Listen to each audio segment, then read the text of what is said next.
On continue à parler de ces discussions très importantes et sous tension. Aujourd'hui, les négociations autour du nucléaire iranien entre Téhéran et Washington, une rencontre rare et historique sous tension parce que Donald Trump menace d'employer la force en cas d'échec de ces négociations avec l'Iran. On en parle avec autour de la table Général François Chauvency. Bonjour. Bonjour. Merci d'être avec nous, consultant en géopolitique. Avec nous également Beling Nabli. Merci d'être avec nous. Vous êtes professeur des universités en droit public, auteur de Relations internationales, droit, théorie et pratique. Et puis Anna Kratz, merci et bonjour, merci d'être avec nous. Vous êtes chercheuse associée au Queen's Institute de Washington.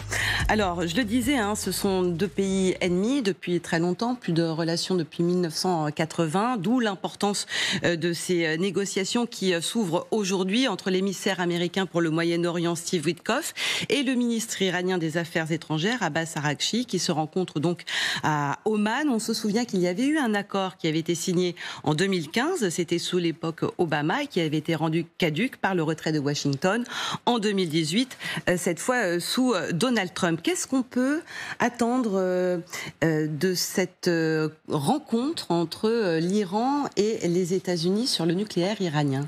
Anne Kratz. Pour le moment, il ne faut pas en attendre grand-chose véritablement, mais enfin, c'est un début. Ce qui est intéressant à constater, c'est que Trump essaye de réarranger la terre entière. Il veut finir la guerre en Ukraine, il veut éventuellement finir la guerre à Gaza de sa façon à lui, et maintenant il s'attaque aux Iraniens. Bon, le tout étant lié surtout évidemment Israël et Iran. Si vous voulez, le parallèle qu'il faudrait faire, c'est sans doute le moment où Trump avait essayé avait été allé en Corée du Nord et avait dit je vais résoudre ce problème très rapidement. La seule chose, c'est qu'il n'avait pas demandé son avis aux Chinois, parce que comme ce sont les Chinois qui s'occupent un peu de la Corée du Nord, ils avaient dit à la Corée du Nord, on ne va pas signer quelque chose avec lui tout de suite, pour faire court. Là, il n'a peut-être pas demandé non plus son avis complètement aux Israéliens. Ce sont les Israéliens quand même qui aussi ont leur mot à dire en ce qui concerne l'Iran. On a vu que M. Netanyahou, l'autre jour, dans le bureau ovale, n'avait pas l'air extrêmement content d'entendre M. Trump dire tout d'un coup, je vais aller négocier, si on peut parler... de négociation, je vais aller parler aux Iraniens. Alors, c'est vrai que les Iraniens, ils ne sont pas dans une position extrêmement confortable. Israël leur a porté des coups très dur. Donc là, pour le moment, ils sont, si vous voulez, ils n'ont pas toutes les cartes, comme dirait Trump. Et là, Trump est véritablement dans une position de force, d'autant plus que les Américains ont fait montre de leur force militaire très, très extensive en envoyant des bombardiers, des porte-avions, etc. On va voir ce que ça va donner. Mais moi, j'ai un peu peur, si vous voulez, pour aller vite en conclusion, que les Iraniens sont encore plus compétents que les Russes dans l'art de prolonger les discussions pour rien. Et ça, Trump, c'est pas son truc, lui. Il faut que ça aille très vite. Donc, on verra. Il faut quand même attendre quelques jours. On accueille autour de la table Michel Derzanski, qui vient de nous rejoindre, journaliste spécialiste des questions internationales, enseignant à l'EFJ Lille et auteur de Comprendre les fractures du monde contemporain chez Hatier. Général Chauvency, d'abord, pourquoi ces négociations précisément maintenant? Est-ce que vous voyez une raison ou pas? À part l'empressement de Donald Trump à essayer de régler tous les sujets de la planète. On est plutôt dans l'agitation générale, j'ai l'impression. C'est vrai, pourquoi maintenant? Il n'y a pas de raison valable. Ensuite, le déplacement de toutes ces forces militaires à titre, je dirais, de signal stratégique, comme on dit, c'est un peu curieux parce que plutôt Donald Trump aurait tendance à dire je n'emploie pas la force, j'aime pas la guerre. Alors quand on déploie des B-52, qu'on déploie 2 groupes aéronavals avec des porte-avions, donc en fait ça fait des centaines d'avions de guerre en mesure de frapper éventuellement, on s'étonne.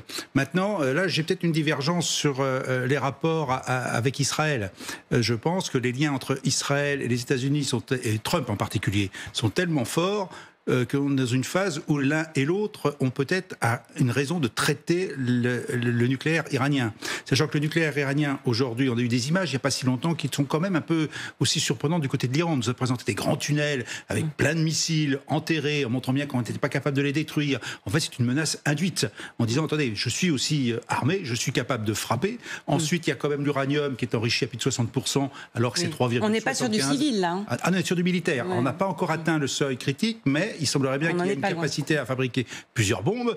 Donc on n'a pas réglé encore le problème du Moyen-Orient. Nous sommes dans un problème généralisé du Moyen-Orient et avec des acteurs qui ont intérêt à essayer de trouver une solution définitive locale. C'est-à-dire qu'aujourd'hui, Israël est toujours en guerre à Gaza. elle occupe une partie du territoire syrien.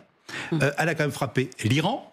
L'Iran n'a pas montré qu'elle était capable de se défendre et encore moins de frapper Israël. Donc, il y a une fenêtre d'opportunité, éventuellement, pour régler peut-être un problème de ce type dit nucléaire. Parce que, Beligh Nabli, l'Iran est quand même en position de faiblesse, notamment à cause des sanctions, entre autres. C'est peut-être pour ça aussi que Donald Trump veut jouer la négociation maintenant. Oui, c'est l'une des clés d'analyse pour comprendre le moment et finalement le fait que de telles négociations aient lieu. C'est-à-dire que Donald Trump privilégie à la fois les relations bilatérales dans lesquelles il est en position de force. Et là, pour le coup, la séquence diplomatique qui vient de s'ouvrir correspond parfaitement au schéma qu'il affectionne. Il est en position de force face à des Iraniens qui connaissent une situation économique extrêmement difficile dans la mesure où ils subissent des sanctions depuis maintenant des années. L'inflation, pardonnez-moi, en 2024 a augmenté de 35% en Iran. Bien sûr. Et qui dit inflation en particulier dit également une condition socio-économique des citoyens iraniens affectés directement et donc une source d'affaiblissement de la légitimité politique du régime en place dans la mesure où bien sûr ça se répercute sur les relations entre le pouvoir et ses propres citoyens. Donc il y a cette situation-là et en même temps on peut être effectivement plus ou moins surpris par espèce de volontarisme aussi que manifestent les Américains dans l'engagement directement de ces négociations, dans la mesure où effectivement il semble y avoir quand même d'autres priorités dans la région pour la pacifier. Ça a été rappelé, il y a à la fois des situations, Israël continue de bombarder la Syrie, d'occuper le Liban et de commettre des crimes internationaux à Gaza.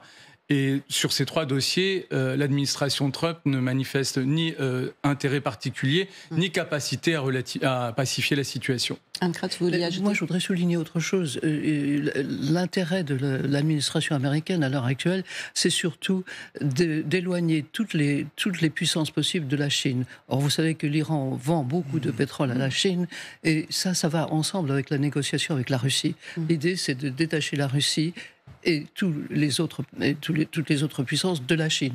Et c'est pour ça que je crois qu'il y a aussi ce mouvement dans cette direction. Ça va avec d'autres choses, mais c'est ça qui est un des principaux soucis de l'administration américaine à l'heure actuelle, c'est de faire tout ce qu'ils peuvent pour détacher des pays comme la Russie d'abord, et ensuite l'Iran, de la Chine, qui est vraiment le grand ennemi, notamment sur le front commercial, comme on le vit depuis plusieurs jours maintenant. Michel Derzhansky, il y a quand même de grands absents, encore une fois, ce sont les Européens. Sur la question iranienne ? Oui. Oui, là, de toute manière, les Européens sont déjà en difficulté sur les questions de douane avec les États-Unis. Voilà, la question de l'Union européenne aujourd'hui est une question qui tracasse beaucoup l'Europe. Sur aujourd'hui, la question moyen-orientale, il y a eu les déclarations un peu, particulières du président Emmanuel Macron qui dit vouloir reconnaître un État palestinien en le mettant sous condition X, Y, Z au mois de juin. Je crois que la France aujourd'hui essaye de toute manière de jouer son rôle de troisième voie au Moyen-Orient. Après, pour ce qui est de l'Union européenne, aujourd'hui effectivement, c'est pas sa préoccupation première. Sa préoccupation première aujourd'hui, c'est avant tout les droits de douane. Maintenant, une déstabilisation de l'Iran, ça voudrait dire aussi pour les Européens peut-être un prix du pétrole qui pourrait flamber. Mais ça aurait des conséquences. Ça aurait des conséquences maintenant. Je pense que sur le dossier purement entre les Américains et l'Iran, il faut se rappeler que lorsque Trump a fait son premier mandat, il n'a pas hésité à supprimer un des responsables majeurs des passes d'Aran, Soleimani, et l'Iran n'a pas répliqué. Donc je pense qu'ils savent qu'aujourd'hui, Trump est capable de passer à l'action. D'autre part, il y a aussi autre chose, c'est que si les Israéliens auraient de grandes difficultés à passer d'Israël à l'Iran, d'un point de vue, via leur aviation, aujourd'hui, ils ont un allié qui raccourcit le temps en termes d'intervention, c'est l'Azerbaïdjan. Entre l'Azerbaïdjan et l'Iran, il y a 400 km. Donc ça va beaucoup plus vite. Pas besoin de ravitaillement. Voilà. Mais je pense que et les Américains et les Israéliens savent que ce serait une opération malgré tout complexe, qui a une détermination.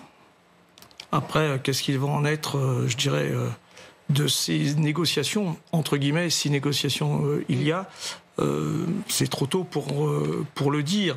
Mais moi, je pense souvent à ce livre de François Hesbourg qu'il a écrit en 98, qui s'appelait « Le choix des armes », où il rappelait que sur la question iranienne, il n'y avait que 3 scénarios possibles. 1, l'Iran obtient l'arme atomique au sens strict du terme, et ça veut dire la dissémination de l'arme atomique dans tout le Moyen-Orient. 2, on arrive à un processus qui peut être celui de trouver une sorte de négociation win-win où les interlocuteurs européens, américains et iraniens trouveraient une porte de sortie honorable pour les uns et pour les autres. C'est le projet vraisemblablement des négociations d'aujourd'hui. C'est sur ce deuxième scénario que ça se base là peut-être. Et la troisième, c'est la guerre. C'est la résolution par le conflit. Et aujourd'hui, on voit que les Américains, ils sont en train de pencher entre le conflit et parce que tout simplement, l'Iran, comme vous l'avez dit tout à l'heure, est affaibli. Ils n'ont plus le Hezbollah. Ils n'ont plus leur proxy en Syrie. Ils n'ont plus leur proxy avec les Houthis. Ils l'ont pratiquement plus avec Gaza. Donc ils sont seuls. Et aujourd'hui, les Américains se rapprochent de la Russie. Ce qui veut dire que ça crée un coin entre la Russie et l'Iran. Donc ça devient compliqué pour les Iraniens. D'où la pression des Américains, de Donald Trump. Évidemment, écoutez ce que dit la porte-parole de la Maison-Blanche, Caroline Leavitt. On en parle juste après. The ultimate objective is to ensure that Iran can never obtain a nuclear weapon. The president believes in diplomacy, direct talks, talking directly in the same room in order to achieve that goal. But he's made it very clear to the Iranians, and his national security team will as well, that all options are on the table, and Iran has a choice to make. You can agree to President Trump's demand, or there will be all hell to pay. And that's how the president feels. He feels very strongly about it. Un enfer à payer, les mots sont très clairs. Hein. C'est une menace de guerre. C'est sa phrase favorite, l'enfer à payer. Oui, c'est vrai. C'est pas toujours, heureusement, suivi des faits. Non, mais il y a une autre remarque à faire, c'est que l'administration, la diplomatie américaine, pour une fois dans cette histoire, n'a pas tout à fait tort d'essayer de faire quelque chose avec les Iraniens maintenant, parce qu'il y a une nouvelle succession qui s'annonce. Hein. Le fils de Khamenei va reprendre les rênes, le nouveau président est beaucoup plus modéré que les autres. Dans l'équipe qui va négocier, entre guillemets, avec les Américains, il y a déjà 2 ou 3 personnes qui avaient déjà négocié avec l'équipe américaine précédente lors de l'établissement du JCPOA. Donc ça, c'est quelque chose de très important, le timing. Et là, pour une fois, c'est pas si mauvais que ça. En ce qui concerne le conflit avec l'Iran, moi, je suis personnellement absolument persuadé que les Américains, le peuple américain n'acceptera jamais une guerre contre l'Iran. Et donc, je vois aussi ce qui est d'ailleurs assez intéressant à observer, c'est que les Israéliens disent toutes les 5 minutes « on va faire ci avec l'aval des Américains, on va faire ça avec l'aval des Américains », et les Américains disent « oui, les Israéliens vont faire ça ». Donc il y a déjà tout de suite, les gens essayent de se positionner, les Israéliens se positionnant derrière les Américains. Si on fait quelque chose, ça sera avec la permission des Américains. Sinon, on ne le fera pas, c'est ça l'idée. Et les Américains disant, ouais, les Israéliens veulent faire ça, mais moi, en tout cas, c'est ce que dit le président Trump, moi, non, il n'y aura pas de guerre avec l'Iran. Et là, je crois qu'il sent le sentiment du peuple américain, ils ne veulent pas d'une autre guerre, point, c'est tout, et surtout pas d'une guerre avec l'Iran. Général Chauvency, il ne prendra pas le risque, Donald Trump? Ce serait contraire à tout ce qu'il a dit. D'abord, il a été élu sur le fait qu'il n'y aurait plus de guerre à l'étranger. La preuve en Ukraine, d'ailleurs. Donc, c'est déjà le premier point. Deuxième point, effectivement, moi, je crois beaucoup à l'action indirecte, le soutien indirect des États-Unis, parce qu'Israël veut y aller à un moment donné. Ce n'est pas à exclure. Et puis, il y a aussi quelque chose qu'il faut prendre en compte, c'est que le facteur déterminant des paroles de Trump, c'est que Trump, il est capable de faire quand même s'il a dit qu'il ne le ferait pas avant. Donc, surtout, les Iraniens, ça les met dans une situation où on dit oui, on peut négocier, mais si on ne l'écoute pas, il est capable quand même de nous déclencher une guerre, malgré ce qu'il a dit précédemment. Donc, c'est un moyen de pression. On arrive dans ce système de pression qu'on a depuis le début en termes diplomatiques par Trump. Il veut obtenir un résultat. Je ne suis pas certain qu'il l'obtienne. A priori, il ne veut pas la guerre. Mais néanmoins, quand on déploie 2 groupes aéronavals, qu'on déploie... Il y a un deuxième porte-avions. C'est un groupe aéronaval, c'est un porte-avions. Voilà. Donc, c'est un ensemble de navires. Donc, c'est 100 avions de guerre par groupe aéronaval. Donc là, il accentue très clairement la pression. Et puis, il a déployé aussi, il l'a fait savoir, des batteries patriotes, et il a fait aussi déplacer des bombardiers furtifs, ne l'oublions pas.